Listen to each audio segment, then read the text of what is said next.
Greetings, everyone, and welcome to America in Focus, powered by the Center Square. I'm Dan McCaleb, Chief Content Officer at Franklin News Foundation, publisher of the Center Square Newswire service.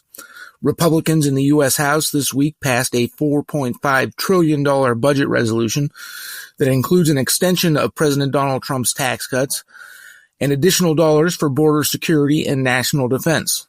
The measure now heads to the Senate, where Republicans also hold a slim majority.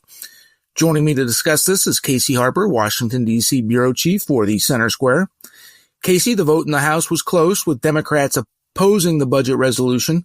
While there are cuts in spending, the resolution would still add to the nation's debt. Tell us more. Sure, Dan. I mean, this was a hard-fought battle for Mike Johnson, the House Speaker, who was able to, against, all odds in some sense, cobble together these votes to pass massive tax cuts, a very expensive bill, $4.5 trillion, which is kind of interesting given, the president's focus on cutting spending right now. And the Republicans have taken, some flack for that already. A criticism that they're speaking out of both sides of their mouth. But, the interesting development that came almost, soon after the House passed their bill, Dan, is the Senate has made very clear that they're not impressed with the House bill. So, and that was kind of a surprise. I mean, there were some questions about how the Senate would receive the House bill, which, costs a lot of money, mostly because of, it extends Trump's tax cuts and has, other tax things going on.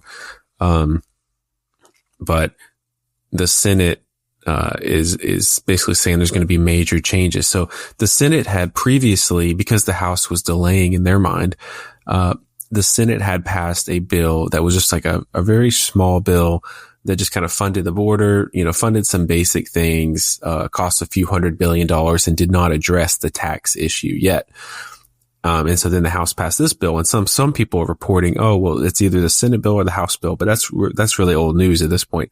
Now it is, how is the Senate going to react to this new House gigantic bill? And a few things we're hearing from senators, though it varies, is, one, a lot of senators, including Senator Thune, who's now really leading Republicans in the Senate, they want to make the Trump tax cuts permanent. And that's a really big deal. They don't want to just extend them. They want to make them permanent.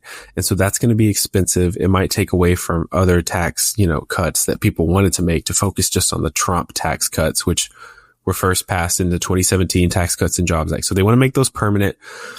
And then there's there's concern about, paying for everything. And so can they do more? They want to do some senators want to do more cuts to spending to help pay for these tax cuts.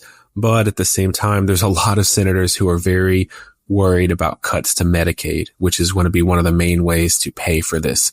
And so, my read on this, Dan, is this is going to be a gnarly battle. Republicans have, about 2 weeks till the government shuts down. And right now, it seems like it's going to be a lot of long nights for the legislative staffers on Capitol Hill. Yeah, Casey, the national debt is at more than $36.5 trillion. Those who closely follow government spending and the national debt and the annual budget deficits have been warning for years that U.S. debt is unsustainable.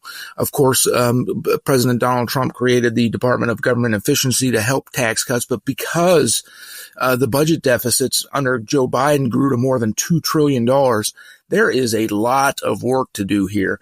And this Republican House resolution would only add to the debt, add to the budget deficits, although it does include some cuts, a number of cuts. When your debt gets that big, this is hard, right?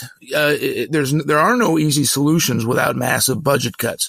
So Republicans, which have slim majorities in both the House and the Senate, have a lot of work to do to get there. Yeah, that's absolutely right. And I think because we've been in deficits for so long, we don't have a realistic picture of what the U.S. can actually afford without being in deficit. We're so used to deficit spending that we have this sense of like how much it costs to run the country. And maybe if we trim a little here, trim a little there, but we've been in $1 trillion deficits for a while. And then ever since COVID, we've been in multi-trillion, over somewhere between 1 and 2 trillion, sometimes over 2 trillion, over the last 5 years. And so when you talk about, oh, well, we can cut, $100, million of waste from Medicaid or something. It's really, of course we want to do that, but it's a drop in the bucket to the bigger picture. And really the U.S. can only afford to pay for basically our entitlement programs and national defense. And that's about it. And so all this other discretionary spending, all these other programs, these agencies that we pay for it's all deficit spending. A huge percentage of our spending is deficit spending. And that's creating the other problem, which we've talked about on this podcast, which is, interest on the national debt is on track to be our biggest expense in the country, more than defense, more than Medicaid, more than Medicare, more than we spend on anything. That's how if you think of a household.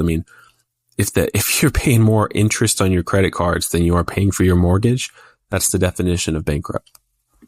And the quandary here too, though, you mentioned the Tax Cut and Jobs Act of 2017 under the first the first Trump administration.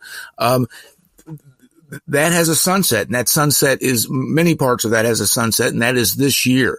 So either the dilemma is that either taxpayers across the United States are going to see pretty significant tax hikes if it's not extended, or if it is extended, that's going to add to the budget deficit, unless they can find enough spending cuts to pay for the tax cuts. Casey, we're almost out of time. Final word. Yeah, that's absolutely right. And just to put some fine points on this, the minimum deduction is going to go down if these expire, for instance. And another big one is, I believe the child tax credit is going to be cut, I think, in half. It's going to be a big cut to the child tax credit. So these are not just tax cuts, for businesses or, billionaires, as some Democrats have said. This is going to impact everyone. This is going to impact, the taxes that everyone, your average American is filing. So it's a tough decision. These are not, all capital gains reforms or something. These are things that are going to impact every American. But of course, the deficit is a huge problem. It's gone unaddressed. And it's more and more looking like this year it's not going to get addressed either, Dan. Thank you for joining us today, Casey. Listeners can keep up with this story and more at thecentersquare.com.